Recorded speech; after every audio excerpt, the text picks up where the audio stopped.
On January 2, 2026, the government of Equatorial Guinea issued a decree that effectively transformed the country's geography. They officially stripped the historic coastal city of Malabo of its status as the national capital. The mandate set a strict one-year deadline for every ministry, Supreme Court, and state-owned enterprise to pack up their headquarters and relocate. The destination is a multi-billion-dollar smart city, an 81-square-kilometer grid carved out of virgin jungle and hidden deep within the Congolian rainforest. Building a metropolis from scratch in the middle of nowhere is a monumental gamble. It raises a difficult question. Why would a sovereign state abandon its most developed city to start over in the jungle? The answer starts with the country's fragmented map. Malabo was situated on Bioko Island. The government was separated from over 70% of its citizens by the Atlantic Ocean, leaving the capital closer to Cameroon than to its own mainland. Officially, the state claims this move is about decentralization, a plan to relieve urban pressure on the coast and bring government services closer to the interior provinces.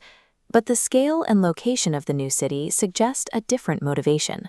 Shifting the center of power into the rainforest creates a radical new buffer between the leadership and the maritime vulnerabilities of the coast. For decades, Malabo's position left the presidency exposed. The palace sat only a few hundred meters from open water, in a region where maritime piracy and armed militancy are constant threats. In 2004, that vulnerability nearly ended the regime. A group of international mercenaries led by former British SAS officer Simon Mann attempted to seize Malabo's airport and port in a plot to install an exiled leader in exchange for oil concessions. 5 years later, the threat returned. Armed militants in motorized gunboats launched a direct amphibious assault on the presidential palace, engaging in a fierce firefight with the guard before being repelled. These attacks proved that an island capital could be decapitated in minutes. If a small, mobile force seized the choke points, the mainland army would be powerless to respond in time. The resources to fix this problem arrived in 1995. The discovery of the offshores of Firo oil field provided a sudden, immense windfall of state revenue. This triggered a financial revolution. Equatorial Guinea's GDP per capita spiked above $38,000, transforming one of the world's poorest nations into the wealthiest per capita state in Africa. With billions in petrodollars accruing directly to the executive branch, the state launched the Horizon 2020 plan. It was a massive infrastructure surge, and Ciudad de la Paz was designed to be its ultimate result. This security comparison shows how the new city changes the equation. It is 150 kilometers inland, encircled by dense forest, and situated only 50 kilometers from the president's loyalist heartland in Mongomo. The result is an impenetrable mainland bunker. By moving the capital here, the regime ensured that any future attack would have to move through hundreds of kilometers of controlled territory and military garrisons. While the city is a strategic success for the state, it is often depicted by international media as a failed ghost city in the jungle, a collection of empty highways and unoccupied luxury villas. However, the city is operational. It contains a functional international university, luxury hotels used for diplomatic retreats, and permanent garrisons of the Presidential Guard.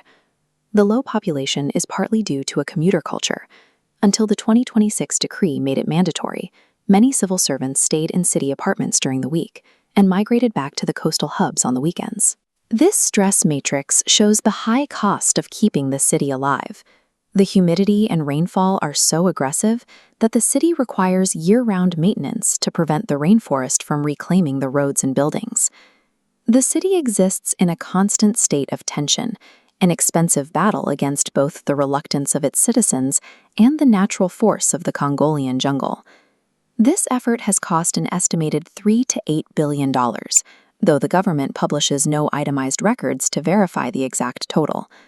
But as this chart shows, the city is becoming a fiscal burden.